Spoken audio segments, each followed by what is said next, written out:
기준이 됩니다.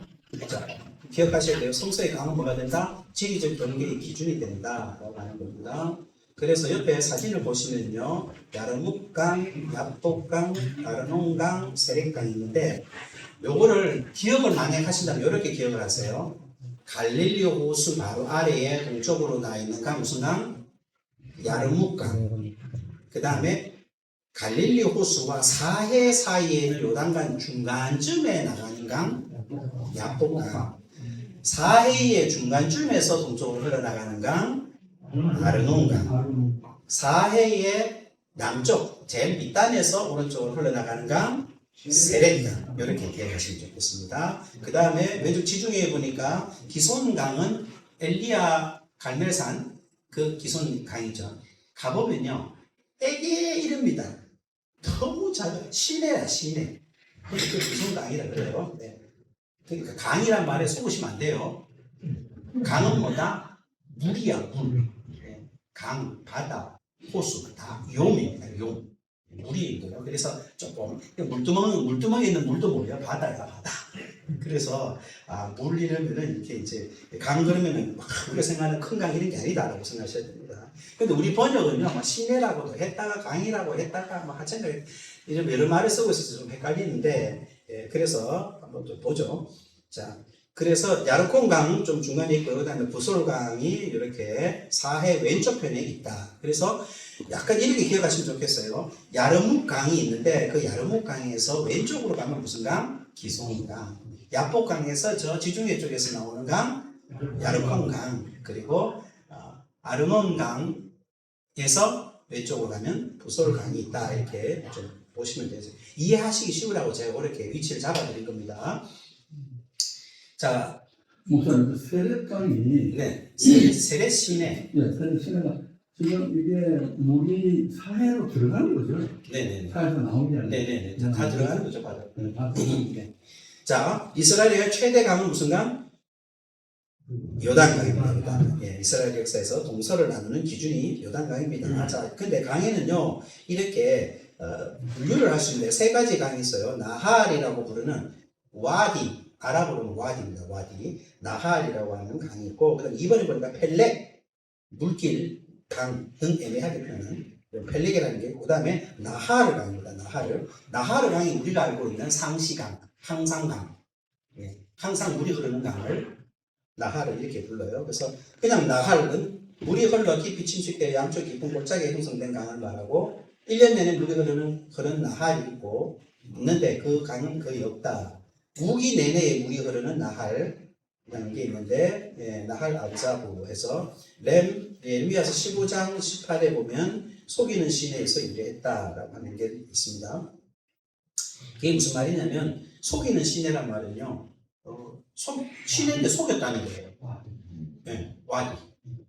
물이 흘렀는데 어느 날 보니까 물이 안 흐르는 거죠. 이거 강 맞아? 이렇게 되는, 그래서 속인다. 그런 표현을 쓴 겁니다. 그래서 이게 이스라엘 강의 굉장히 큰 특징이 되겠습니다. 비 올 때 물이 흐르는 나할, 이걸 이제 건천이라고 그러고요. 세렛시내, 야복, 아르논 등이 다 건천입니다. 그래서 이제 야복강, 우리 성도들 되게 궁금해하잖아요. 그래서 버스 타고 가면서 저기가 야복강입니다 하면 물이 없으니까 어디 그래. 저기요 하면 어디 그래 물을 찾는 거야. 물이 없어요. 네. 언제 물이 있다? 비가 와야 비가 오면 물이 찾으면서 야복강이 보이는데 안 그러면요 계속 없다고 어디냐고 자꾸 물어요. 손가락으로 가리켜도 못 믿어요. 왜냐하면 강이요 이렇게 우리가 볼 때 강 하면 그래도 물은 없으면 뭐 폐인된 있어야 될 거 아니야. 네. 그게 없거든. 그 구분이 안 되거든. 그래서 이 이스라엘 지역과 요단 지역은요 비가 오면 어디 이제 물론 당연히 낮은 쪽으로 물이 흐르는 건 당연한데도 뚜렷한 그런 구분이 없는 거예요. 그래서 길가에 사람이 죽었어 또 가보니까 사인이 뭐냐? 익사래. 해가 쨍쨍 나는데 익사래. 그런데 보니까 그러면 뭐 어디 주변에 보면 이렇게 패여가지고 뭐 이렇게 깊은 데가 있어야 깊은 낮은 쪽에 이렇게 사람이 누워 있으면 되는데 그렇지도 않아요. 평지에 누워 있는. 어떠냐? 비가 오면 그냥 물이 훅 흘러 넘치는 거예요. 넘치면서 그 사람들 물에 빠져 죽는 거. 그런데 해는 또 그새 나요. 한 시간 만에. 그래서 물이 또 싹 말라버려요. 그러면 이제 희한하게 죽은 거죠. 물에 빠져 죽었다. 이런 일들이 이제 사막에 쓰시나요? 모세가 가시나무 뜰기에 불꽃이 붙은 거 봤죠? 지금도 붙습니다. 지금도 가시덤불이 막 혼자 굴러가다 불이 확 붙어요. 신기하죠? 그거 지금도 일어나고 있다고. 근데 이제 모세의 불은 더 놀랍죠. 왜냐하면 타지 않고 꺼지지 않지. 그러니까 이게 이제 다른 거죠. 그런데 그런 유사한 현상이 거기 있었다라고 하는 것도 결국은 하나님께서 그 땅을 이제 역사하실 때 그냥 그런 일이 늘 있는 곳에 주님께서 만약에 이렇게 가시떡에 불이 붙는 곳으로 나타나가지고 원래 자연현상처럼 불 꺼져 버리면 사람들이 후대 사람들이 그러겠죠. 여호와의 불은 무슨 어느 정도 여호와의 불 그냥 자연현상 이런 거 일어나는데 그래서 그거와 차별이 있죠. 그 불이 그런 일이 일어나지만 거기에 한술 더 떠서 주님께서는 그 불이 꺼지지 않는 타지 않는 불로 그렇게 역사하셨다라고 하는 그런 걸 이제 볼 수 있는데 이 강도 마찬가지입니다. 이렇게 갑자기 그렇게 되는 거죠. 그래서 지금 여기에 그 표현은 아니죠. 뭡니까? 시편에 보면은 여호와여 우리를 남방 시내들 같이 돌아오게 하옵소서라는 표현이 있죠. 남방 시내들 같이 돌아오게 해달라. 그 말이 무슨 뜻입니까? 이 남방 시내라는 말은 이 네게브라는 거잖아요. 네게브 사막 지역에 비가 와가지고 순식간에 강이 형성되어지고 강이 말라버리는 겁니다. 그러니까 순식간에 강이 형성되어지다 수술이 확 말라버리니까 남방 시내들 같이 우리로 말하자면 어떻게?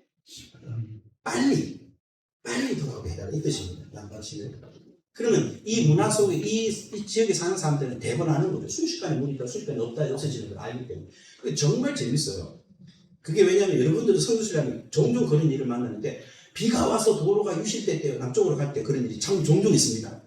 비가 와서 도로가 유실될 때 그러면 우리는 생각할 때에 적어도 오늘 반나절 다 날아갔다 이렇게 생각하잖아요. 1시간 뒤에 길이 열렸어요. 그러면 가이드 절대 우리를 속이는 시인 거야. 속이는 시. 가이드 저기 우리를 속이려고 거짓말 듣지 뭐 다른 일 보려고 그러니까 이런 무슨 가게 데려가 선물 가게 데려가려고 그랬는데 지금 그렇지가 않습니다. 실제로 도로가 유실이 돼요. 유실됐다가 다시 회복이 되었으니까 그런 일이 따르게 하는 거죠. 일단 약복강의 그 한국이 32장에서는 약복 나루라고 써 있거든요. 약복 나루. 그러면 야곱이 있던 시대랑 현대 시대의 약복강이라고 하는 것들이 좀 약간 그 원하나 변화하는 그거는 이제 과학자들이 밝혀내야 되겠죠. 나루라고 써 있는데 이게 한국어로 나루인지 아니면 그냥 저는 그건 건넜다고 돼 있으니까 그때는 배가 있었어요. 그랬어요? 보셨대요. 무엇이든 물어보고 약복 나루가 이제 히브리어 정확히 무슨 뜻하는지 한번 확인해 봐야 될 것 같고요. 어쩌면 이제 이런 게 있는 거죠.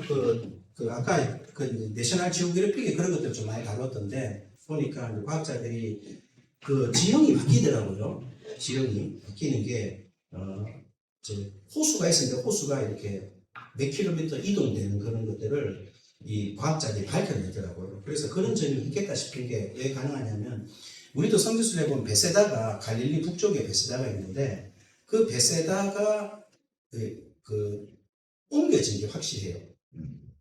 그래서 이제 그 뒤에 간접 사업이 있다든지 이런 건데 예를 들면 그 베세다 쪽에 가면 왜 그라사의 광인의 돼지 몰사라는 얘기 있지 않습니까? 그 몰사라는 지역을 보거든요. 가보는데 돼지가 내리달아가지고 물에 들어가기에는 내리다리는 그 길과 물이 너무 멀어.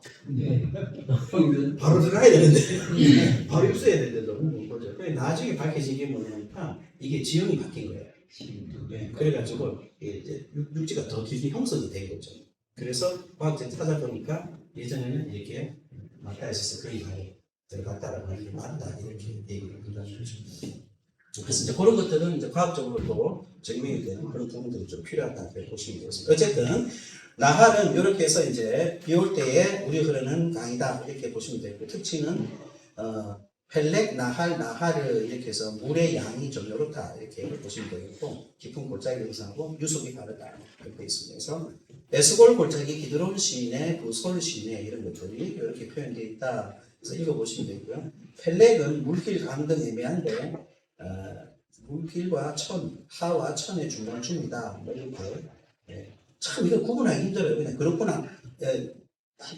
무료로 이렇게 구분이 되어 있으니까 이렇다 정도만 이해하시고요. 나하르는 상시간인데 실제 그 상시간은 못하다 하는 거고 요단강 성지순례 가보셔서 아시겠지만 폭이 제일 좁은 데가 몇 미터죠? 한 1m. 한 1m밖에 안 돼요. 폭이 좁은데.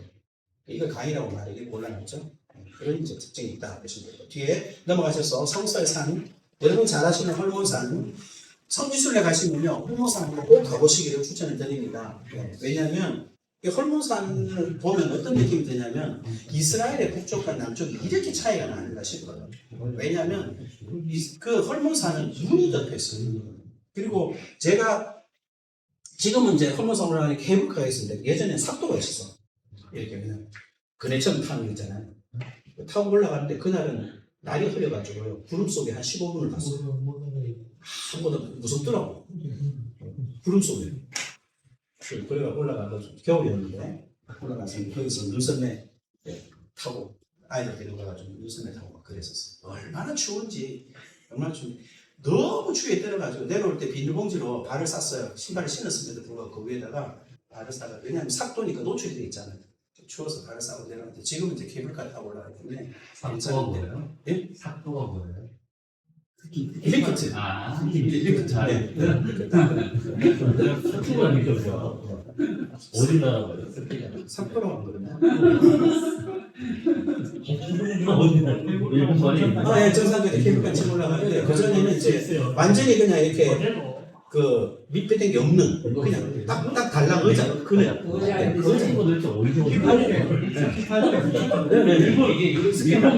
삭도가? 이게 우리말에 삭도를 삭도를 이걸로 돌려갖고 하는. 삭도를 일본? 어쨌든 제가 크게 잘못했습니다. 제가 가서 회개하는 거예요. 그래서 이제 뭘 이제 보시게 되냐면요. 가보면은 온도차가 또 그렇게 급격하게 내려가니까 이 나라가 이 고저의 나라, 그러니까 이스라엘의 가장 큰 특징을 물으라 그러면 고저의 차이가 큰 나라. 그렇게 보시면 그래서 헐몬산 꼭대기에 막 눈이 덮여 있고요. 눈이 안 녹아요. 근데 그래가 버스 타고 우리가 몇 시간 쭉 내려가면 여기가 더워 떠주고 그런 곳이 하고 하는 거죠. 그런 점에서 고저의 차이가 크다는 게 이스라엘의 특징입니다. 그러니까 성경에 눈이 나왔다가 뭐 저쪽에는 감으로 죽다가 뭐 이런 얘기가 나오는 게 저도 성경 보다 참 이상했거든요. 희한하다 뭐 이렇게 생각했는데 그게 가능한 곳이 바로 높이의 나라이기 때문에 그렇다 이렇게 보시면 됩니다. 그래서 옆에 사진 보시면요 헐몬산 사진인데 허옇죠. 네, 웬만하면 다 눈이 저렇게 덮여 있습니다. 저렇게 눈이 덮여 있는 산이 헐몬산이 되겠고, 자 이스라엘 골짜기 아까 전에 이스라엘 골짜기 제가 사진 보여드렸는데 거기 보니까 갈멜 산지가 있고 갈릴리 산지가 있는데 갈멜 산지에는 갈멜산 길보아산이 있고 그리고 갈릴리 산지는 절벽산, 다볼산, 모래산, 팔복산 등이 있다라고 이렇게 보시면 되겠습니다. 중앙산악지대의 산들은 제가 말씀드렸죠. 예루살렘의 자체가 산인데 그 예루살렘에 무슨 산이냐니까 예루살렘을 둘러싼 감람산이 있고요. 그 감람산의 또 다른 이름이 멸망산입니다. 멸망산을 감람산이라고 보시면 되는데 봉우리만 다르다 이렇게 보시면 될 것 같아요. 자 그리고 성전산이 있는 것은 아까 그 예루살렘의 제일 중앙에 모리아산이라고 했죠, 그죠? 그 황금돔이 있는 그 자리를 모리아산이라고도 부르고 성전이 있으니까 성전산이라고 부른다. 그렇게 보시면 되고 그 예루살렘의 사람 도심들이 모여서 사는 그 동네 있죠. 예루살렘 제가 예루살렘이 산이라 그랬잖아요. 그럼 그 산을 뭐라고 부르면 되겠습니까? 시온산 그렇게 부르시면 돼요. 네. 그게 사실 흰말 엉덩이 검은말 군기 같은 건데 비슷한 겁니다. 그래서 좀 구분이 되셨나요? 네. 그래서 예루살렘 산 자체는 우리가 부자는 시온산, 그 시온산 가운데 조금 더 둔덕이 되고 올라간 산이 성전이 있어서 성전산 혹은 이삭을 바쳤다고 해서 모리아산, 옛날 이름이 모리아산이다. 그렇게 보시고 예루살렘의 동쪽에 있는 산이 감람산 그렇게 되겠습니다. 그리고 누가 헐몬산을 이렇게 뻥에 있는 시온산으로 쳤을까요? 이제 가장 높은 산이다 보니까 뭐 우리도 그렇게 백두산을 민족의 정기 뭐 이런 식으로 표현하는 네, 그런 상징으로 보시면 되겠습니다. 그리고 이제 헐몬산에서 헐몬산에 물이 녹아 내려가지고 이제 이게 식수원이 되거든요. 그래서 이제 그 가이사라 빌립보 이쪽으로 해서 이제 물은 여러분들 성지순례 가보면 가이사라 빌립보 가보셨죠, 그렇죠? 물이 흐르고 있고 다음 수원지 가보셨죠? 막 솟아오르는. 네. 그런데 그게 이제 굉장히 이스라엘 사람들한테는 굉장히 중요한 수원지가 되다 보니까 하나의 뭐 우리가 느끼는 백두산에서 물이 솟는 뭐 그런 것도 딱 보시면 되겠습니다. 그래서 안에서 이제 그 보러 이제 가죠. 거기에 오는 거. 그리고 이제 요단 동편, 그리고 요단 동편의 산들, 길라 산지, 비스가 산지, 세일 산지 여기다 보시면 되고 네게부 중앙에도 산지가 있어요. 가데스 바네아로부터 아라바 계곡까지 70km 이상 되는 지역, 네게부의 절반을 차지하는데 라몬산, 보케르 산이 있다 이렇게 산이 있습니다. 그런데 가서 보면은 산이 우리가 생각하는 산이라고 생각하시면 안 됩니다. 이렇게 그냥 높아서 산 이렇게 부르고 크고 그렇습니다. 높다는 것보다는 넓게 퍼져 있는 그런 산에 그래 보시면 되겠고, 네, 그다음 기타 산들 보시고요. 자, 특징 한번 볼게요. 헐몬산의 경우는 어떤 산들보다 높다. 2,800m가 되고요. 이스라엘 대부분의 산들은 해발 1000m 아래의 산들이며, 자, 헤브론과 높이가 비슷하든지 낮든지 있다는 거죠, 도시보다. 그래서 도시보다 낮은 산이 많이 분포해 있다. 길보와 다보산이 그렇다. 요단 동편의 산들은 서편의 산들보다 훨씬 높으며 동쪽으로 갈수록 평지를 이루고 있다. 아라비아 광야로 연결된다 이 말입니다. 아라비아 광야로 연결된다. 중앙산악지대의 도시 자체가 이미 산이라고 볼 수 있다. 그러므로 이 도시에 위치한 작은 산들도 표고산은 결코 낮지 않다. 그래서 우리 성경에 보면은 사람이 어디에다 집을 짓는다? 산 위에 집을 짓는다, 그죠? 산 위에 집을 짓는다. 라는 표현이 나오는데 바로 이 이유 때문에 그렇다는 겁니다. 산 위에 집을 짓는 이유는 왜 그렇겠습니까? 여러 가지 이유가 있겠죠. 방어에 유리하겠죠. 외적으로 방어에 유리하고 또 하나는 고도가 높으면 시원하죠. 생활하기가 좋습니다. 원래 그 해발 600에서 800 사이가 사람이 가장 살기 좋은 지역이라고 그런 얘기 하잖아요. 공기도 청량하고 온도도 적당하고. 그래서 예루살렘 이런 지역들도 보면 다 산에 있는 동네가 숨겨지지 못하리라. 산 위에 있는 동네다. 이스라엘 동네가 다 산 위에 있다. 이렇게 보시면 되겠습니다. 그래서 그 정도 하고 넘어가고요. 이스라엘의 기후와 계절, 우가. 자, 이게 이제 좀 중요한 부분이 되겠습니다. 이스라엘은 두 계절이 있습니다. 우기와 건기가 있고요. 그래서 성지순례 가실 때는 항상 언제 가야 된다? 우기 끝물에 가야. 우기 끝물. 1월달, 2월달. 2월달에 가면 좋아요. 2월달. 우기 끝물에 가면 비도 안 오고 날은 안 덥고 이럴 때입니다. 딱 좋습니다. 근데 7월, 8월 방학이라고 7월, 8월 가시면 따십니다. 따뜻합니다.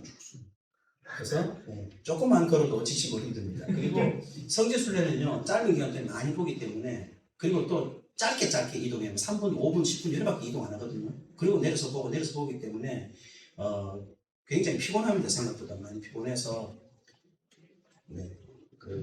날이 더우면 지쳐서 성지순례하기 힘듭니다. 그래서 추천하기는 성지순례 가시는 분들은 1월달, 2월달 가시라고 추천을 드립니다. 종교개혁 투어 같은 경우는 반대죠. 봄과 가을같이 따뜻한 날들에 가시라 하는데 이스라엘은 중동지방이니까 1월달, 6월달을 선택해서 가시는 추천드립니다. 자, 이 이스라엘은요 지역 자체가 전이 지역입니다. 전이 지역. 이스라엘은 지중해와 사막 사이에 위치했기 때문에 이스라엘 날씨는 무엇이 결정하느냐? 바다의 편서풍, 즉 지중해의 편서풍과 사막의 열풍이 둘이 싸워서 이기는 놈 쪽으로 그날 날씨가 정해진다. 이렇게 보시면 되겠습니다. 자, 그래서 우측의 사진을 보니까 서쪽과 동쪽인데 약간 설명하자면 약간 서풍 혹은 서북풍과 남동풍 이렇게 보시면 좋을 것 같아요. 그래서 이 지중해 쪽에서 헐몬산과 지중해 쪽에서 이렇게 서북풍이죠. 헐몬산과 지중해에서 불어내려오는 갈릴리 호수 바람이 내려오죠. 그게 밑에서 올라오는 아라비아 쪽에서 저 아라바 광야에서 때가 쭉 올라오는 그 뜨거운 남동풍하고 만나면서 폭풍 대작을 일으키는 게 갈릴리 호수의 광풍입니다. 그래서 그 광풍을 제가 영상을 준비를 못했는데 영상 보시면요 예수님도 저기는 못 걸으시겠다 싶을 정도로 대작을 합니다. 정말 막 그냥 진짜 실제 이 폭풍 유대시 그렇게 막 일어나요. 그게 왜 그러냐? 이 고도 차이에 의한 그래서 뜨거운 공기와 차가운 공기가 만나면서 광풍이 막 일어나는 거죠. 그래서 굉장히 위험하다라고 말할 수 있습니다. 그것이 이스라엘의 기후를 잘 보여주는 특징이다라고 말해서 그러다 보니까 계절 자체도 아주 짧은 전이 계절을 갖고 있다. 그래서 기온도 하루에 편차가 너무 심하다. 중심 지역 평균 온도는 20도 정도나 평야와 셰펠라는 더 높고 대협국이 가장 높다. 이렇게 볼 수 있겠습니다. 바람은 전반적으로 서쪽으로부터 불어오는 지중해 풍입니다. 그래서 성경 표현을 보면 구름이 서쪽에서 있는 것을 보면 말하기를 소나기가 오리라. 왜? 바다 쪽에서 부는 거니까 물을 머금었을 거 아니에요? 비를 뿌리겠죠. 그래서 소나기가 오리라. 또 북풍이 비를 일으킨 같이 이런 표현들이 나와 있는 것은 자연환경을 표현한 말이 되겠고, 자 동남쪽 바람은 또 이렇게 보는데 남풍이 부는 것을 보면 말하기를 심히 더우리라. 네, 그래서 아라비아 쪽에서 불어오는 사막풍이 불기 때문에 그렇다. 그래서 큰 동풍이 밤새도록 바닷물을 물러가게 하시니 물이 갈라져 바다가 많은 땅이 된지라. 그래서 학자들은 이 동풍이 실제로 물을 말리고 물을 밀어낸다라고 합니다. 바람이 되게 심하게 불거든요. 심하게 부는 게 지구상에서 이런 자연현상이 나타나는 곳이 있습니다. 폭포가 위로 올라가는 거. 네. 유튜브 한번 검색해 보세요. 그런 거 있습니다. 바람이 한번 세게 불면 폭포로 떨어지다가 위로 올라가요. 바람이 밀려가지고. 그런 것들이 하나의 홍해가 갈라지는데 작용했던 자연적 요소라고 봤을 때 하나님이 특별하게 그런 자연을 선택해서 일을 일으키신 것이 아닌가라고 그렇게 그걸 자연이 했다라고 말하는 게 아니고요. 그런 자연적 현상을 하나님께서 또 활용하셨다, 숟가락을 하나 더 얹으셨다라고 생각이 듭니다. 남풍으로 말미암아 그대의 의복이 따뜻해진다. 뜨거운 바람이 광야에 있는 헐벗은 산에서 내 백성이 부르다. 이런 표현들. 그래서 기후변화의 요건은 바로 단거리의 심한 고도차 때문이다. 그래서 1년 주기를 보면 봄과 여름, 가을, 겨울이 있는데 봄에는 비가 옵니다. 비가 오는 비를 봄에 오는 비를 늦은 비라고 부르는 에코시라고 부르는 늦은 비가 와서 비가 내려서 이걸 봄비 혹은 늦은 비라고 성경이 표현했고요. 이때 6월절이 시작되어지고 첫 곡식을 보리를 수확을 하게 되는 거죠. 그래서 이스라엘의 종교력이 시작이 되어진다 이렇게 보시면 되겠습니다. 여러분 그 성경에 보면 이스라엘 백성들이 뭐 먹고 살았습니까? 농사 짓고 살았습니까? 목축하고 살았습니까? 네? 근거는요? 목자들을 하니까 농사는요? 좀 짓긴 졌죠. 좀 지었어요? 그 어떻게 졌다는 겁니까? 누가 농사 짓고 누가 목축했다는 거예요? 주 목자들이 있을 거예요. 농사는 농부들이 있을 거예요. 같은 사람인가요? 다른 사람인가요? 같은 사람일 것 같아요. 같은 사람일 것 같아요. 뭐 근거는 없지만 네, 근거를 얘기해 주셔야죠. 네, 같은 사람입니다. 같은 사람. 목축을 언제 하냐면요. 목축하려면 뭐가 있어야 돼요? 풀이 나야 되죠. 풀이 언제 나옵니까? 겨울. 10월 되면 풀이 돋기 시작하거든요. 그러면 양떼들을 끌고 목축을 나가요. 나가가지고 나가서 어떻게 가냐면 양떼를 몰고 나서 집 앞에부터 하지 않고요. 멀리 갑니다. 멀리 가면서 거기서부터 적당히 이제 거리를 줘가지고 멀리 가서 점차 집 가까이 왔다가 이제 이 봄이 딱 되잖아요. 그래서 이제 보리 수확할 때가 되면 이제 부인네들하고 같은 터 치탁합니다. 그 부인네들이 목축을 하는 거예요. 그럼 이 사람들은 뭐예요? 보리 수확하는 거예요. 이런 식으로 해서 목자들이 곧 농업도 같이 했다라고 하는 거죠. 네, 그렇습니다. 그렇게 농사도 짓고 목축도 했다. 그럼 여성들도 목축을 했다 안 했다? 했다.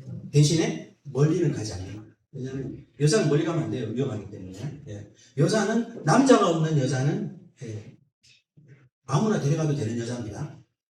중동 지방에서 고대 중동 지방에서 그래서 여자가 혼자 갔다면 무조건 벗어나 가도 돼요. 여자가 집안에 혼자 있다? 내가 가서 내가 네 신랑이다 이렇게 하면 신랑이 되는 겁니다. 데리고 자도 돼요. 그 군동 문화는 거죠. 그래서 남자가 굉장히 중요합니다. 그래서 여러분 잘 보시면요.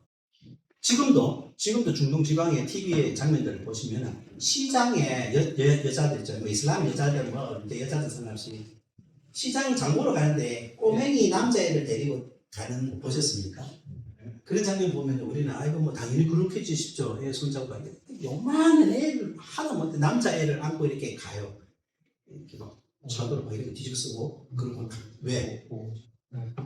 남자가 있어야 돼. 남자가 없는 여자는 여자가 아니야.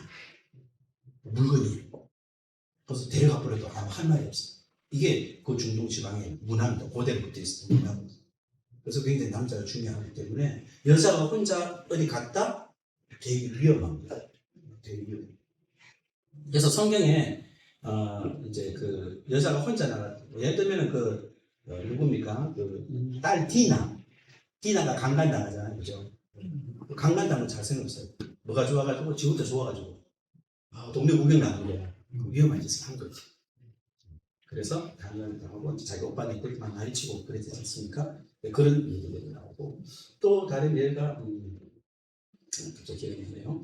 뭐 어쨌든 그래서 남자가 있는 게 굉장히 이제 중요했던 그래서 아이라도 남자 사내 애라도 꼭 하나 가슴에 품고 있어야지 이렇게 안전하다고 그랬고 그리고 그렇게 사내 아이를 데리고 있는 여자는 남자들 손을 대면 안 돼요. 네, 그게 당시의 풍습이었다라고 하는 겁니다. 자, 그래서 여자들이 목축을 하러 가지만 그래서 아까 얘기했던 것처럼 왜 멀리서부터 가서 가까이서 오냐면은 여자들이 멀리 나가서 목축하면 안 되니까 위험하니까 그래서 남자들이 지켜주기 위해서 이제 하고 그러다 보니 여자들이 주로 목축하는 그 가까운 거리라고 하는 것은 하나의 좀 지표 같은 게 있을 거가 있냐면 우물가. 그래서 리브가가 우물에서 물 먹이고 있었죠, 그죠? 그러다가 이제 만나잖아요. 이런 거 보면은. 우물은 보통 마을 근처에 있으니까, 집 근처에 있으니까. 그렇다. 그러면 시기도 가늠을 걸 수 있겠죠? 시기도 언제쯤이 됐다? 지금 봄이 가까워져 왔던 시기다. 왜? 여자가 지금 목축을 하고 있고, 우물에서 그렇게 하고 있는 거 보니까 가까이서 목축을 여자가 했으니 시기가 봄이 가까웠다 하는 것을 알 수 있습니다. 자, 그래서, 이 봄에 대한 얘기 좀 했고요. 6월절 이스라엘 종교기 시작됐다는 건 절기에서 얘기하겠습니다. 온화한 날씨로 남의 바람은 뜨겁지 않고 그리고 이제 바람이 함신, 샤바브, 시로코 같은 이런 바람이 부는데 함신은 뜨거운 바람입니다. 뜨거운 바람. 그래서 풀과 꽃은 여전히 있으나 곧 말라버리면서 이사야서에 풀은 마르고 꽃은 시드나 할 때에 무슨 바람 불었다? 함신이 불었다. 뜨거운 동풍이 불었다. 그래서 이 뜨거운 동풍이 불 때는 예루살렘 사는 사람들도 자기 집에 창문 셔터를 내립니다. 더워서. 덥고 건조하기 때문에 창문 셔터 내릴 정도로 또. 자, 그러니까 건기가 시작되어지면 이제 비가 없습니다. 밀배는 때가 아니냐라는 표현은 뭐다? 건기다 이런 말입니다. 근데 그날에 우리와 비를 보내시면 이제 하나님의 징조죠, 그죠? 비가 안 오는 건기에 비가 온다는 말은 무슨 말입니까? 이게 위기입니다, 위기. 위기인 거죠. 겨울도 지나고 비도 그쳤고 여름에 눈 오는 것과 추수 때에 비 오는 것 이런 것들은 이게 잘못됐다 이 말입니다.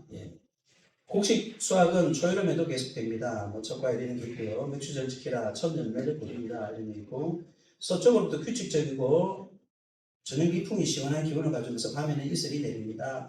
내 머리에는 이슬이 내 머리털에는 밤이슬이 가득하였다라고 하는데 이 이슬은 굉장히 중요합니다. 왜? 이스라엘의 이슬은 우리가 생각하는 이슬과 차원이 다릅니다. 제가 이스라엘 풀밭에 자빠졌다가 이스라엘 이슬을 경험을 했어요. 엉덩이가 다 젖더라고요. 바지가 물에 빠진 것처럼 젖더라고요. 그래서 깜짝 놀랐어요. 아니 뭐 살짝 이렇게 묶고 그만일 줄 알았는데 정말 물에 그냥 바지 넣었다 뺀 것처럼 이슬인 것 같아요. 그래서 이게 이슬이 이스라엘 사람들의 이 식수원이 된다는 말 이 말이구나 그런 싶은 생각이 들고요. 자, 뒤로 넘기셨어요. 가을이 전이 계절입니다. 이때는 초막교 수단도 장막절이라 불리는 수꽃이라는 절기가 시작되어지고요. 일반인의 탄력이 시작되어지고 나팔절이 신년명절이 되겠습니다. 우리 음력과 비슷합니다. 이때 이른비가 내립니다. 가을에 내리는 이른비, 요래라고 해서 비가 내리고 예수님께서 명절 끝날 곧 큰 날에 할 때가 바로 요 날이 되겠습니다. 수꽃, 즉 초막절이 시작될 때 서서 외쳐질 때 누구든지 목마르든 내게로 와서 마셔라 할 때 요때가 무슨 비가 온다? 이른 비가 온다. 즉 가물었다가 첫 비가 올 때 바로 예수님께서 그 명절 끝나고 큰 날에 성전에서 서서 했을 때 그 성전이요. 그 위치가 어디냐면은 제사장들이 이제 그 여호와께 비 내리기를 비는 자리입니다. 그 자리에서 예수님께서 뭐라고 외쳤냐면 이제 누구든지 목마르든 내게로 와서 마시라라고 당신이 생수가 되신다는 걸 선포하신 거죠. 그래서 당시에 이스라엘 사람들은 이 예수님의 말을 들었을 때 아마 깜짝 놀랐을 거예요. 저 사람이 도대체 뭐길래 자기가 하나님의 얘기잖아요. 그런 이제 선포가 되겠습니다. 자, 네, 지나갑니다. 겨울입니다. 우기, 소나기가 이때 이제 옵니다. 물 저장소를 채우는 귀중한 시기가 되고요. 주로 강한 바람과 추위를 동반하는데 남쪽 베르세바 같이 남쪽 거주 경계라 했잖아요. 좀 덥잖아요. 그 더운 지역에도요 비가 오면 춥습니다. 바람이 불게 되면. 그래서 희한해요. 해 뜨면 막 덥다가 막 비 오면 막 쌀쌀하게 춥고 그럽니다. 그래서 옷차림을 이렇게 약간 무조건 덥다고 해서 얇게 입고 와서는 안 된다는 거죠. 깃발 입어야 되고. 자, 그렇고요. 자, 물 공급의 원리가 중요합니다. 비가 이제 제일 큰 공급원이 됩니다. 비. 그래서 이 직접적으로 물을 제공해주고 물 저장소를 채웁니다. 이런 비와 늦은 비 때문에 성경에 나와 있는 이유는 비가 그만큼 중요하기 때문이다라고 하는 거죠. 이 비가 제때 안 오면은 농사를 망치게 되고 농사를 망치는 것은 그 해에 기근이 든다는 것을 의미합니다. 그렇기 때문에 하나님께서 이른 비와 늦은 비를 적당하게 주지 않으면 온 백성이 그냥 난리가 나는 거죠. 자, 그러면 샘이 있습니다. 샘. 카르스트 지역의 석회암 수가 되겠고요. 샘은 골짜기에서 솟아나게 하시고 샘이 변화해 마른 땅이 되게 하시며 마른 땅이 변화해 샘이 되게 하시고 이런 것들은 이제 식수원으로서의 공급으로 샘을 말하고 그 다음이 우물입니다. 야곱의 우물, 성박의 우물 했던 것이고 또 우물은 연애의 장소이죠. 물레방앗간 같은 겁니다. 이스라엘 물레방앗간이 우물과 같다 이렇게 보시면 되겠고 그 다음에 독특한 게 뭐냐면 보르라고 하는 물 저장소가 있다. 물 저장소, 웅덩이, 우물, 구덩이입니다. 물을 가두지 못한 터진 웅덩이가 그러니까 네가 파지 않은 우물 이런 것들이 다 보로트에 해당되는 말이 되겠고요. 물을 이제 가두어 둔 곳이다 그렇게 말할 수 있습니다. 요셉이 구덩이에 빠졌을 때 그 속에 물이 없었더라 라는 것으로 계절을 추측할 수 있겠죠. 그죠? 비가 없는 건기였다라고 하는 것을 알 수가 있겠습니다.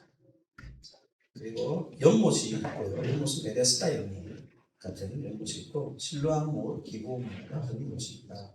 그리고 강이 있다. 연중 말하지 않고 그러면 강이라고 표현을 한다. 일단강. 근데 너무 작아서 별로 쓸모는 없다. 그런 얘기가 있고요. 하나님이 성전으로 흘러나오는 항시강의 공급에 대한 약속을 표명하셨다. 그러니까 성전에서 흘러나오는 강의 특징이 뭐냐면요. 이렇게 발목을 채우고 무릎을 채우고 허리를 채우고 그 속에 수영할 만큼 됐다 그랬잖아요.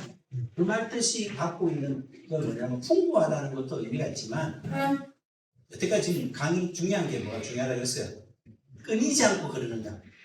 끊이지 않고 공급되어지는 강. 그 얘기를 나오거든요. 그래서 물의 공급이 끊이지 않는 그런 강이 이상적인 하나님이 주시는 강이다. 이렇게 표현할 수 있다는 거죠. 자, 그리고 이슬, 아까 이슬 얘기가 말씀드렸습니다. 내 말이 없으면 수년 동안 비도 이슬도 있지 아니하리라. 이 말로 우리는 유추해 볼 수 있는 게 이슬이 상당한 식수원의 양을 제공해주고 있다고 하는 것을 알 수 있는데 저는 몸으로 직접 체험을 해봤습니다. 자, 넘어가셨어요.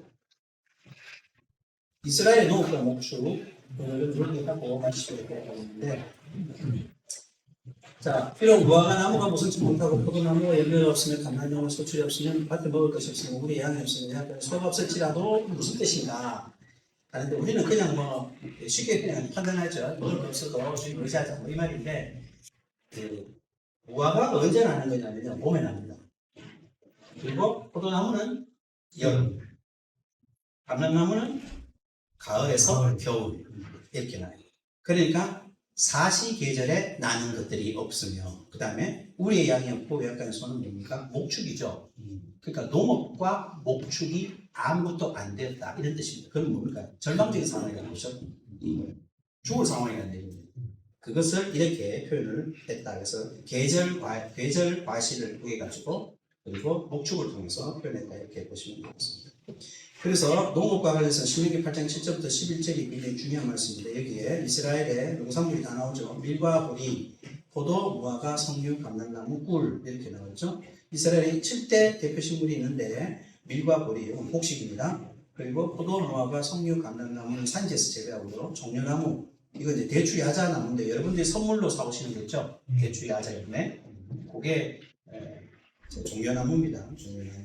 혹은 성경에서 말하는 꿀이 이걸 말하지 않느냐. 왜냐면 다니까. 그렇게 말하는 거죠. 두세 개 먹으면 달아서 못 먹죠. 이게요, 칼로리가 되게 높습니다. 그래서 예전에 요르단에서 기근이 왔을 때에 이스라엘 주변 국가에서 뭐를 지원해 줬냐면 쌀을 지원해 준 게 아니고 대추 야자 열매를 지원해 줬어요. 그래가지고 그 열매를 먹고 한 달인가 두 달인가를 버텼다. 봉고차 한 번만 빼주시겠어요? 그래서 한 달인가 두 달인가를 그 대추 야자를 열매를 먹고 그렇게 견뎌냈다고 합니다. 그만큼 칼로리가 높은 게 대추 야자입니다. 여러분들 아마 가시면 필수로 다 사오시게 되죠. 그런 이제 중요한 나무가 있다.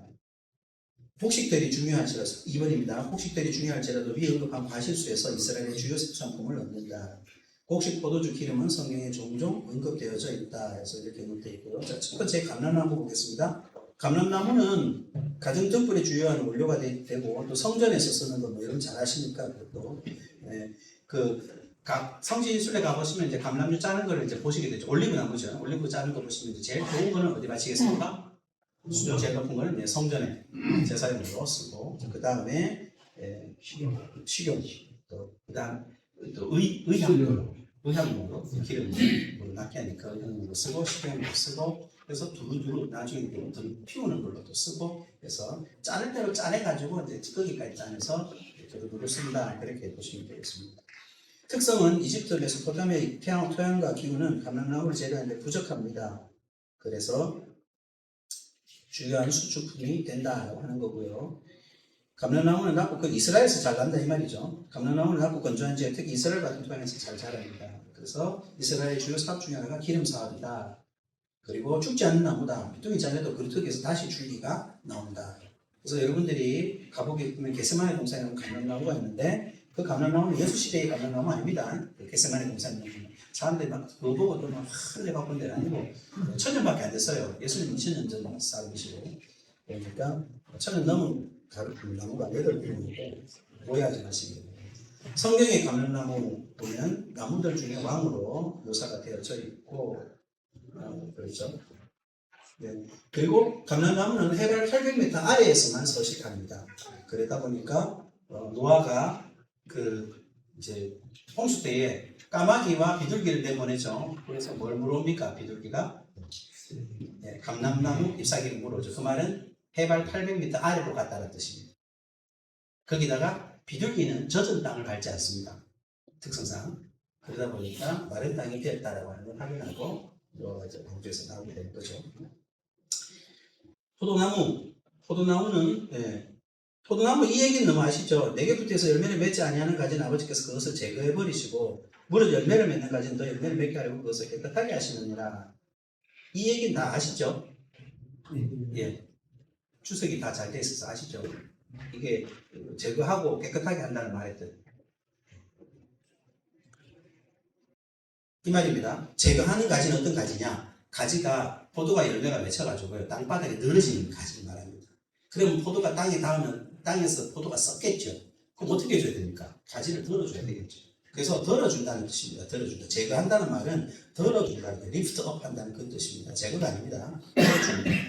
그리고 열매 맺는 가지는 깨끗하게 하신다는 말은 뭐냐면 전정 작업한다는 거예요. 장가지 친다 이 말입니다.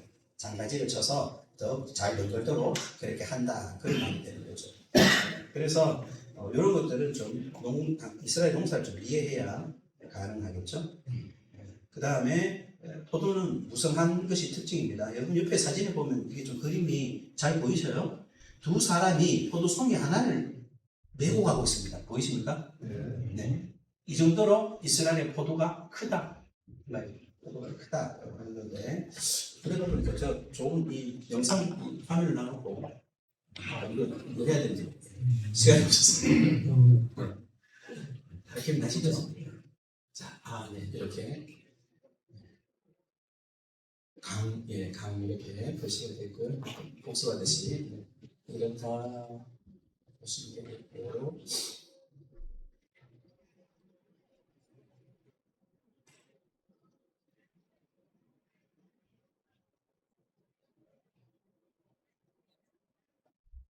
이게 24화짜리가 돼가지고 여러분들 이제 이렇게 조금 그래도 충분히 이해가 되실 거라 생각해서 넘어가겠습니다. 혈문산 모습 되겠고요. 이스라엘 골짜기 주변의 산, 그리고 이스라엘 중앙산지, 문화산지, 에브라임산지, 베냐민산지 이렇게 보여드렸습니다. 19km, 16km, 14km니까 전체 산지가 그리 길지 않죠, 그죠? 그리고 동평산들 네개부 중앙산지, 네개부 중앙산지, 저렇게 사해가 되고요. 여기가 사해가 되겠고, 여기가 이제 중앙산지가 되겠습니다. 지나가고 쭉 눈으로 따라오셔야 됩니다. 따라오십시오. 따라오십시오.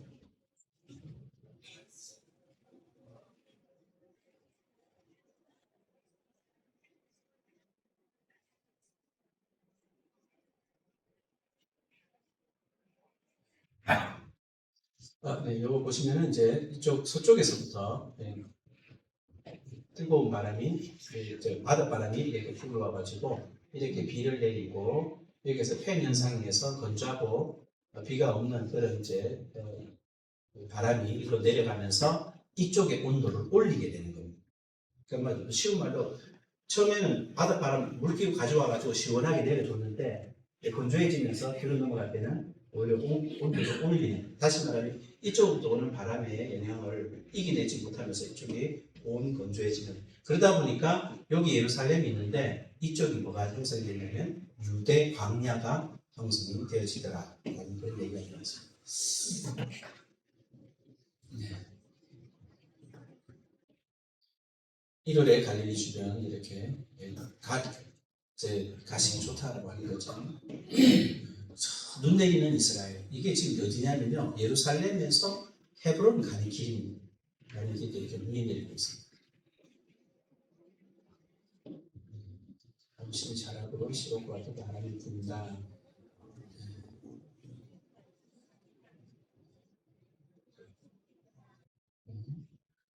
물 저장소입니다. 마사다에 있는 물 저장소 되게 큽니다. 크게 물이 저장하는 거죠. 물이 찼다는 것은 이제 비가 오는 이제 무기가 되었다는 그런 뜻이 되겠습니다.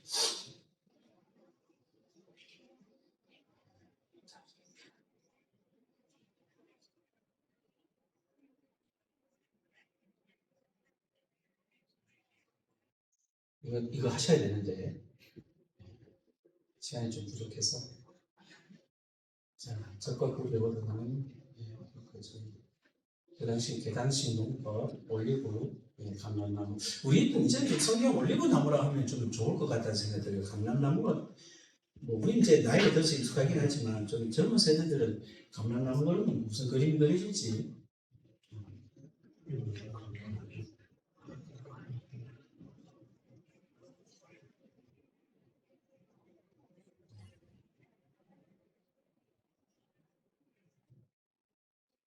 감람나무 열매.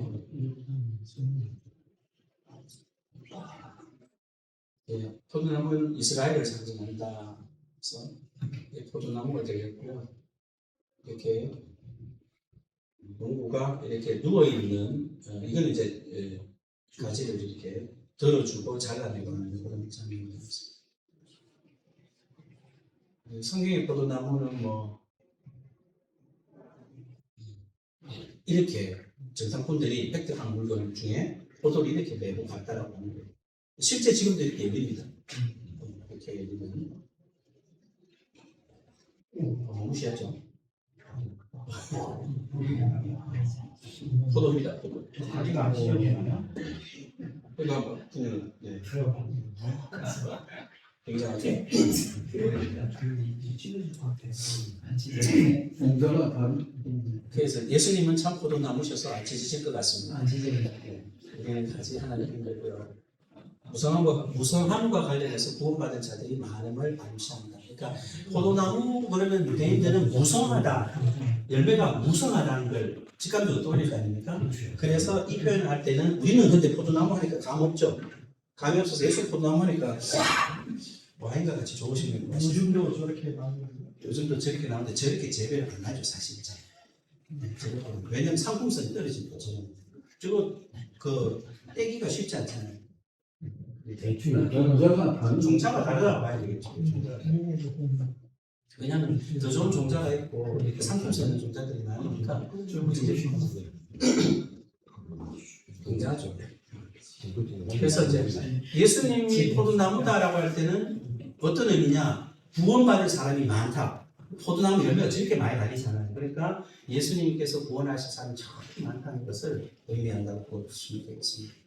이런 것들을 자꾸 이제 좀 우리 목사님들이 마음속에 좀 지식 속에 좀 차고차고 쌓아놔야 이게 이제 성경에 대한 문화적 배경이 되는 거거든요.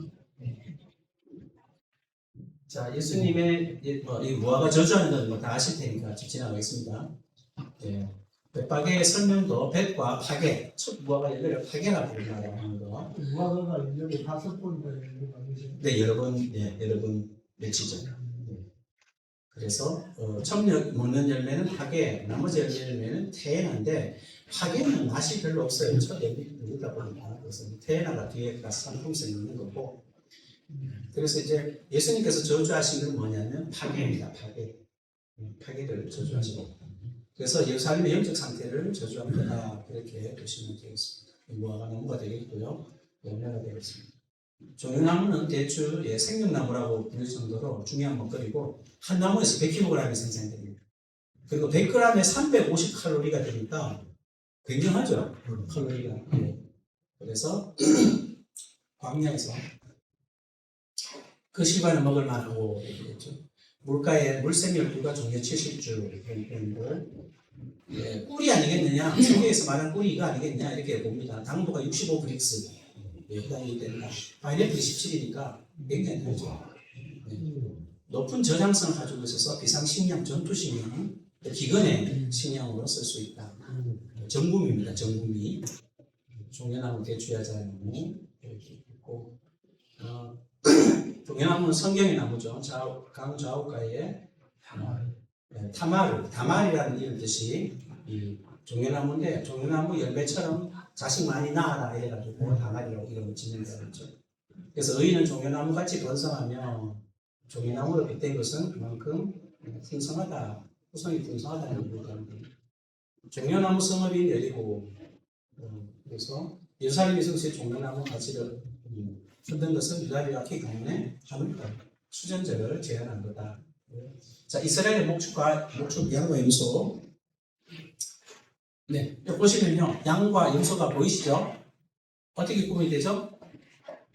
검은색, 하얀색. 네, 검은색, 하얀색. 대체 이렇게 구분하시면 돼요.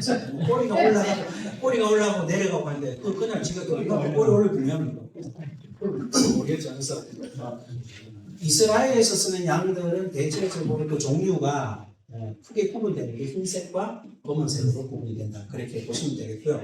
목축은 항상 3대1로 한다. 즉, 양 3마리에 염소 하나. 이렇게 목축을 하는 게 기본 패턴이라고 합니다. 그래야지 양들을 잘 몰아갈 수가 있다고 하더라고요.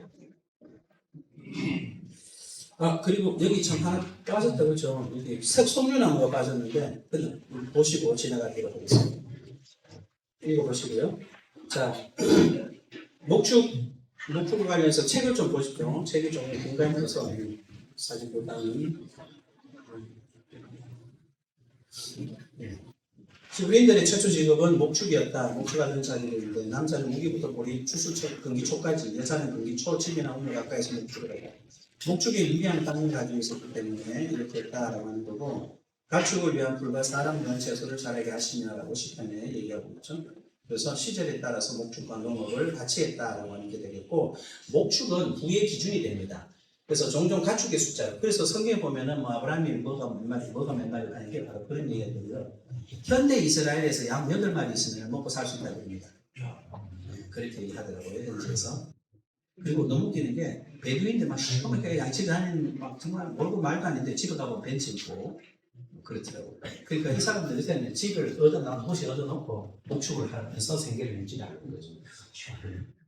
그래가지고 양물에 돈 벌고 집에서 또 쉴 때는 벤치 보고 놀러 다니고 그렇게 생각합니다. 여덟마다 쓰면 네, 먹고 산다고 그러더라고요. 이스라엘 가이드. 이스라엘 가이드. 네. 가져가 그 맛이 안 될 때는 예비 부분 들었다 지금.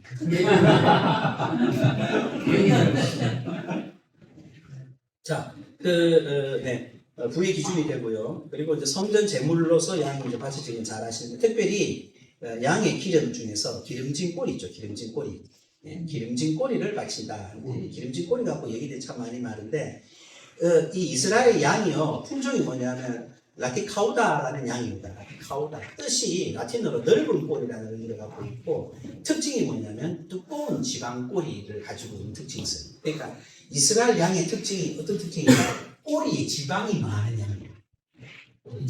그래서 이 지방이 많은 꼬리를 잘라다가 하나님께 바치는 그런 거죠. 그래서 그 양의 특징적인 거를 그렇게 바치는데, 양에 따라서 꼬리 무게만 한 10kg 정도. 그래서 제사용 음식 또는 접대용 최고의 음식이다. 그렇게.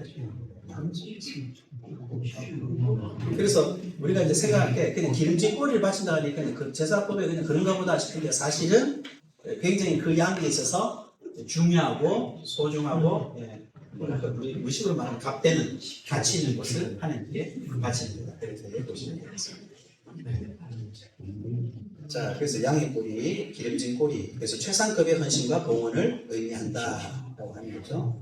그래서 여러분 목사님들도 주님께 최상급을 드려야 된다. 그렇게 되겠죠.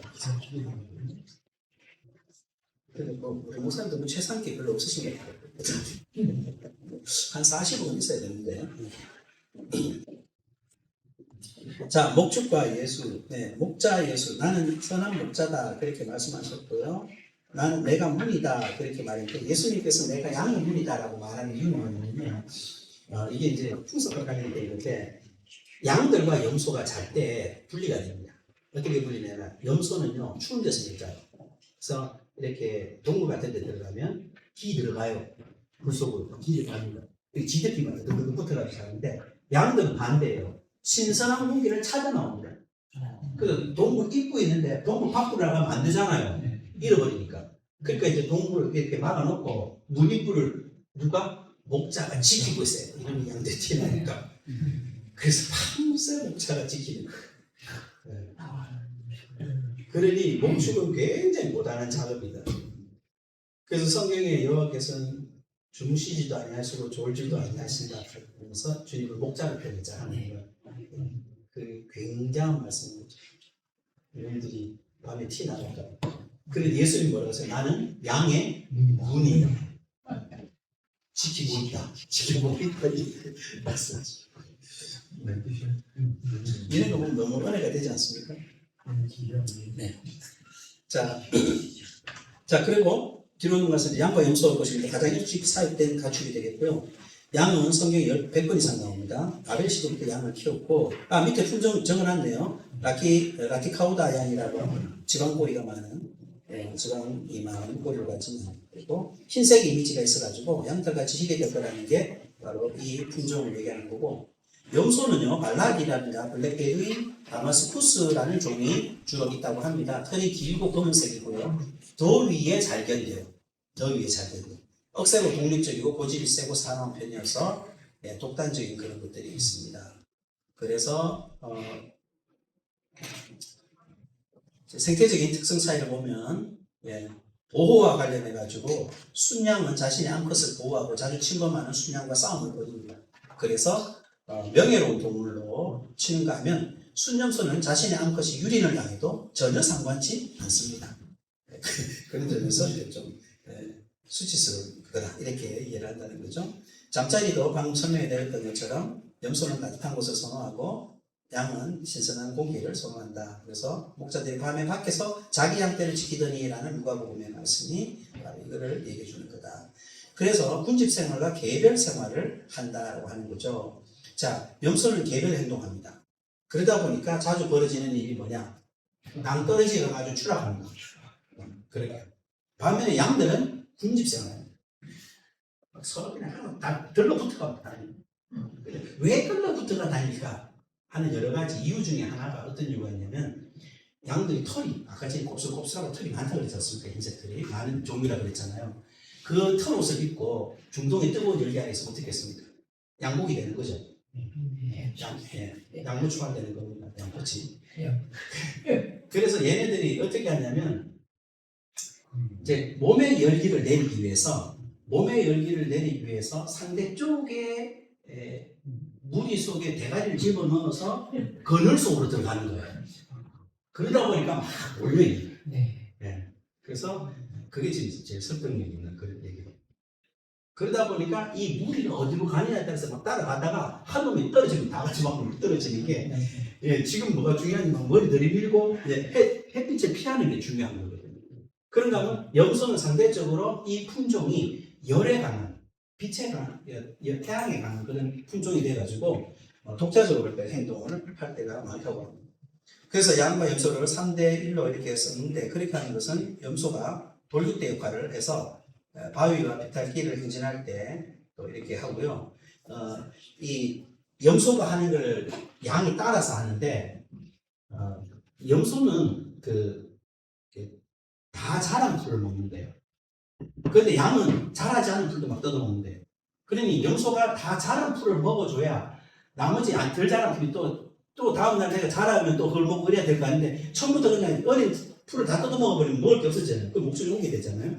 그런 점에서 양떼를 이제 염소를 앞세워 놓으면 이 염소가 풀을 먹을 때 자란 것만 골라서 먹으니까 양들도 따라하는 거예요. 저놈이 먹는 거 보니까 저게 안전한 거보다 하고 그러면 양의 특징이 있습니다. 그래서 뭐가 있냐면 양은 위기를 만날 때 목자만 쳐다봐요. 그러니까 지가 뭘 못해. 못해가지고 항상 무리가 나가는 대로 또 염소가 뭐 먹나 싶어 저거 안전한가 보다 그럼 저거 먹자 이런 식으로 그 예수님께서 이제 이 표현을 얘기하실 때 보면 뭐 양이 내 음성을 듣고 라는 이런 표현들 주님만 바라본다라고 우리가 그렇게 고백하게 하는 이유가 양과 목자의 관계 속에서 나온 그런 얘기들이 되는 거죠. 이런 특징들을 가지고 성경이 얘기를 하고 있다고 보시면 되겠습니다. 제사용 양과 염소 읽어보시고요. 성경 속의 양과 염소의 이미지 이거 한번 체크해보고 오늘 마치게요. 자, 목축 문화라 했으니까 양의 이름도 많다. 그래서 양이 히브리말로 이렇게 있대요. 8가지나 있답니다. 어떤 사람은 9가지라고 얘기하는데 그 중에 하나가 제일 4번째에 보면 쫀이라는 히브리어가 가장 빈번히 사용되어지는 양떼, 양물이라는 의미의 이 단어라고 합니다. 성경이 이렇게 쓴대요. 그리고 명예를 나타낸다고 합니다. 명예를 세우시는 하나님의 대체물을 상징한다. 그래서 이삭 대침 바쳐졌던 순양 이거는 하나님께서 이제 명예를 세우시기 위해서 바치는 대체물로 상징되어져 있고 또 고난을 견디는 남성성을 상징한다. 털 깎는 자 앞에 잠잠한 양 이런 것들도 그래서 엘리 라마 사박다니를 외치신 예수님의 죽음에 대한 로마의 백부장이 왜 충격을 먹었을까 할 때 대부분 그렇게 안 죽는다는 거죠. 그 십자가에서 죽을 때는 그렇게 하더니 막 욕을 하고 저주를 하고 다 죽는답니다. 내가 왜 이렇게 죽어야 되냐고 이런 식으로 저주하고 죽는데 예수님은 그 죽음을 잘 받아들이셨고 하나님과 끝까지 그 관계성 속에서 받아내셨다고 하는 거죠. 그런 점에서 굉장히 의미가 있다. 그래서 백부장이 다른 사람과 죽음이 다르다는 거라는 거죠. 수치를 나타내는 염소, 야곱의 수치스러운 행동에 등장하는 염소, 야곱 소기에서 별명 옷을 재료를 준비했는 게 좋은 염소 새끼 2마리와 염소 새끼의 가죽 옷을 입히죠. 이런 것들이 바로 속이기 위한 것이 또 수치였다. 그리고 사사기에 보면은 수치의 여인 야엘이 나오죠. 시스라를 장막 발뚝을 박아서 죽였던 이 야엘이라는 여자. 이 야엘은 여자의 몸으로 혼자 시스라를 맞이합니다. 맞이하면서 야엘이 이불로 덮으니라 이 말은 이제 성폭행을 당했다는 얘기인데 이런 수치를 당한 거죠. 이게 이제 야엘이란 이런 뜻이 덜 용서라는 뜻인데 그 이름 그대로 이 여인은 수치의 여인이에요. 예, 그렇죠. 예, 그래서 원래 이렇게 여자가 남자를 맞이하는 법이 없습니다. 손님을 맞을 때. 그런데 여자가 맞이했다라고 하는 것은 이제 수치스러운 일인 거죠. 그게 이제 여자가 등장했다는 거고, 시스라가 마실 것과 또 파수를 써달라고 요구를 할 때 이 요구를 받아주는 것도 원래 누가 해야 되냐면 남자가 하는 겁니다. 그런데 이 여자가 했다, 야엘이 했다라고 하는 거고, 또 이제 이 혼자 있다 보니까 결국은 이제 성폭행도 당하게 됐다 해서 그야말로 야엘이라고 하는 여인은 수치의 표상이라고 말할 수 있는 그런 여인이었다라고 하는 건데, 그렇게 수치스러운 여인한테 어떻게 죽어요? 시스라가 말뚝이 박혀 죽는 거야. 그러니까 더 수치스럽게 만들어버린 거죠. 이런 것들이 이제 하나의 표상으로서 잘 나타내는데, 그게 이제 염소라는 이름 이미지 속에 담겨 있다라고 하는 겁니다. 자, 그리고 고대 그리스와 로마에서는 뭐 이런 이미지가 있다라고 하는 거고요. 마지막으로 한 가지 이제 생각해 보려고 하는 거는 목축과 농업에 대한 성경의 관점들. 그래서 목축에 대해서 성경은 어떻게 보고 있고 농업에 대해서 어떻게 보고 있는지 그렇게 한번 보자는 건데, 가인과 아벨의 직업으로 보는 해석. 예. 그래서 땅은 너로 말미암아 저주를 받고 땅을 갈게 하시니라라는 이 말씀이 땅을 갈게 하신다. 라보드라는 이 단어가 섬기다, 노예가 되다라는 뜻이거든요. 그러니까 인간이 땅의 종이 되었다라는 그런 것을 봤을 때, 이제 농업에 대해서 그렇게 좋은 이미지를 가지고 있지 않다라고 하는 것을 알 수가 있겠습니다. 그래서 가인의 제사가 받아들여지지 않은 이유는 네가 선을 행하면 지나쳐 들지 못하겠느냐 할 때 이 선을 행한다는 게 더 나은 선을 구하지 않은 것에서 확인할 수 있다라고 하는 거죠. 다시 말하면은 땅이 저주를 받은 그 저주받은 상태를 네가 그대로 사는 것이 아니었어야 된다는 겁니다. 이런 해석을 하는 거죠. 이게 라피의 해석인데요. 땅이 저주를 받았는데 땅이 저주를 받아서 땅의 종으로 사는 것이 하나님의 뜻이 아니라는 거죠. 하나님의 뜻은 땅의 저주를 받아서 땅의 종으로 사는 게 아니라 그걸 극복하는 삶을 살아야 되는데, 그런 극복하는 삶을 살지 않고 그냥 그 땅의 종으로 살면서만 소산으로 하나님 앞에 예배를 드리, 제사를 드리 하는 걸 안 받으셨다. 이렇게 봅니다. 그래서 어떻게 해야 되나? 믿음을 가지고 그 농사일을 도구하고 목축의 일을 하더라도 믿음의 제사를 드렸어야 된다. 이렇게 해석을 한다고 하는 그런 이제 관점이 있고요. 애굽의 관점은 이제 목축 문화를 가정의 여기죠. 가정의 여기이기 때문에 농경 문화의 입장에 있다라고 하는 거죠. 그래서 농경은 보다 더 이제 우선시를 하고 있다 하는 걸 알 수 있고, 또 다윗은 그런 점에 있어서 농경 문화로 다윗 시대가요, 목축 시대에서 농경 문화로 이 전환이 일어나는 시기였거든요. 그 시기에서 다윗이 뭘 노래하냐면 목축을 노래하고 있어요. 목자라는 것을 굉장히 노래하면서, 특별히 시편 23편에 여호와는 나의 목자다라고 이렇게 표현을 했다라고 하는 거예요. 그런 점에서 이제 또 목축을 좀 더 우선적이고 더 나은 것으로 그렇게 생각을 하는데, 그래서 요즘 최근에 학자들도 이제 로마들과 이 농경 문화 이 부분에 대한 이제 반문들이 많아요. 그래서 목축이라고 하는 것은 절대적으로 하나님의 도우심을 기다리는 그런 이제 상황이 되는 거고, 농경은 오히려 이제 그런 상황 쪽보다는 일단 잉여 생산물에 대한 인간적인 소욕을 만족시키는 그런 패턴이기 때문에 지향해야 되는 것이 아니냐라고 그렇게 또 보는 경우도 있습니다. 그래서 뭐가 더 낫다, 좋다 이렇게 말하기 곤란하겠고요. 그런 입장들이 있다는 걸 이해해 보시면 성경이 말하고 있는 이제 농경 문화와 그리고 목축 문화에 대한 이해들이 이렇게 상충하고 있구나 하는 것들을 우리가 살펴볼 수 있는데, 중요한 골자는 그거죠. 하나님을 무슨 문화가 됐든지 간에 하나님을 의지하느냐, 의지하지 않느냐, 이런 거는 우리가 너무 쉬운 답변이라서 특별하게 생각을 안 하셔도 될 것 같습니다. 마치면서 한 가지만 얘기할게요. 이스라엘은 그 과거와 현재와 미래에 대해서, 우리는 미래가 우리 앞에 있습니까? 뒤에 있습니까? 앞에 있죠. 그런데 이스라엘은 뒤에 있습니다. 그 개념이 우리하고 반대입니다. 그래서 과거를 본다는 것은 우리는 뒤를 보는 거죠.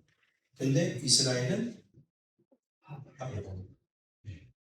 그래서 여러분 시편 23편 끝절이 뭐죠?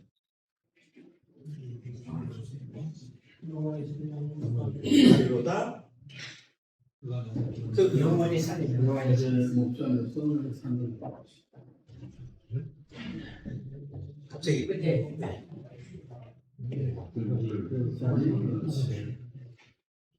선하심과 인자심이 나를 가리리니 내가 여호와의 여호와의 집에 집에 영원히 영원히 살리로다.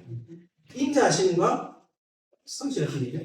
인자심과 성실하심이 나를 따르리니 정령 반드시 따르는 반드시 따르리니 따른다는 말은 뒤에서 따라온다는 건가요? 앞에서 끌고 가시는 그 우리 말 표현은 우리는 뒤에서 온다는 네 그죠. 그러니까 이런 거죠. 이스라엘 사람들은 미래가 어디 있다? 뒤에 앞에 있어요, 뒤에 있어요. 뒤에 뒤. 그래서 내가 여호와의 집에 살리로다 미래형이잖아요. 살겠다 하는 거죠. 그런데 어떻게 한다? 미래의 하나님께서 내게 선하시고 인자심으로 함께 하실 것이다. 같은 미래형으로 말하는데 표현은 어떻게 돼 있다? 뒤에서 따라온다라고 표현. 그래서 이스라엘 사람들은 요 개념이 좀 다르다. 미래가 우리는 앞에 있지만 이스라엘 사람들은 뒤에 있고 이스라엘 사람들은 앞에는 뭐가 있다? 과거가 있다. 그래서 과거에 대한 회상이 훨씬 더 강한 민족이다라고 보시면 되겠습니다. 그래서 이스라엘 백성이 출애굽했던 것들을 계속 상기하는 그 내용들이 끊이지 않게 나오는 이유가 바로 그 과거를 통해서 하나님이 역사를 자기네들 기억해낸 기억의 민족이다. 그렇게 말할 수 있는 거죠. 그런 점에서 이스라엘 성지순례 가보면 야드바시암이라는 박물관 홀로코스트 때문에 당했던 그 지난날에 상처들 있지 않습니까? 그것들을 할 때 보면 추모의 집, 기념의 집 이런 표현이 많이 쓰거든요. 그래서 나중에 레첼 산, 헤르첼 산이라는 그 산 이름도 기억의 산이라는 뜻이거든요. 그래서 기억과 관련된 것들이 많이 있고 우리 목사님들도 보면 이제 성경에 대해서 기억과 관련된 설교 이렇게 주제를 가지고 많이 하시잖아요. 말씀을 기억하고 추억하고 담아야 된다 이런 말씀 많이 하는데 그런 것들이 그런 원리들이 바로 이 이스라엘의 문화 속에서 그들의 사고 속에서 나온 것들이다. 그렇게 이해하시면 되겠습니다. 그런 것들은 우리하고 완전히 다르기 때문에 좀 이해를 해주시면 성경을 읽다 보면 왜 이거를 미래식으로 표현했지? 왜 과거로 표현했지? 하는 것을 우리가 알 수 있죠. 예컨대 하나님은 아브라함, 이삭과 야곱의 하나님이다 할 때 이삭과 야곱과 아브라함과 이삭과 야곱의 하나님은 만약 이거를 그 시제로 쓴다면 뭘로 쓰셔야 되겠어요? 과거 써야 되죠. 네, 과거에. 그런데 거기 그렇게 안 쓰고 현재 진행형으로 쓰고 있습니다. 현재 시제로 쓰고 있어요. 그 말은 무슨 말이죠? 지금도 살아 계시기 때문에 지금 살아 계신다는 걸 말해주고 싶어가지고 현재형으로 쓰고 있다고 하는 거죠. 이런 것들을 좀 우리가 개인적으로 좀 기억해두면 훨씬 성경이 풍성하게 살아나리라 그렇게 생각이 되어집니다. 네. 그 예수님이 내가 양의 문이라고 하면서 네. 자기를 말미암게 하고 오면 그게 도둑이고 강도다. 그런데 그게 무슨 뜻입니까? 뭐 그냥 말 그대로 그 뜻이죠. 문을 제대로 통과하고 들어오지 않는 거. 양의 문을 통과하지 않는 네. 예수님을 통과하지 않는 거. 네. 내가 지키고 있는 목자인데 내가 문이란 말은 내가 양문을 지키는 목자라는 뜻이죠. 비유적으로 말씀하신 거죠. 그러니까 다른 짐승들이 들어오면은 목자가 그걸 내치지 않습니까? 그러니까 도적이 일하는 거죠. 강도죠. 도적이 강도인 거죠. 예수님 관련 우리 안에 있는 양들은 다 예수님을 믿음을 통해 들어온 양들이잖아요. 그죠? 그런데 그러니까 그 예수님을 통하지 않고 들어와 있는 그런 양들은 내용이 아니라고 얘기해요. 잘 아시는 것처럼 이스라엘의 목자들은 그 지팡이와 막대기를 따로 갖고 있는 걸 아시죠? 그죠? 지팡이는 긴 거, 막대기는 허리 차고 있는 이 막대기 머리가 대가리가 뭉툭한 올리브 나무 뿌리를 가지고 만든 이제 그 막대기가 이게 무기입니다. 무기로서 이제 호텔은 네네 호텔 넷째로 아직합니다. 네네 그래서 로자 말씀하신 그 유대인들이 미래를 표현할 때 과거에 일어난 일을 추론하는 식으로 그렇게 하는 이유는 그들 의식 속에 네. 내가 직면한 미래는 내 지금까지 과거 삶의 보상으로 그런 의식이 있어서 그렇거든요. 그건 좀뭐 문화의학적으로 조금 한번 연구해봐야 되는 부분인 것 같은데요.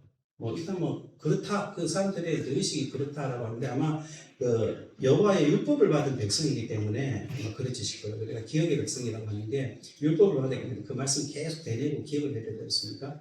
아마 그런 차원에서 이해를 해보시면 돼요. 그래서 과거를 오히려 과거에 대해서 내다보고 미래에 대해서 뒤가 따라온다 이런 식으로 반대적으로 되는 것을.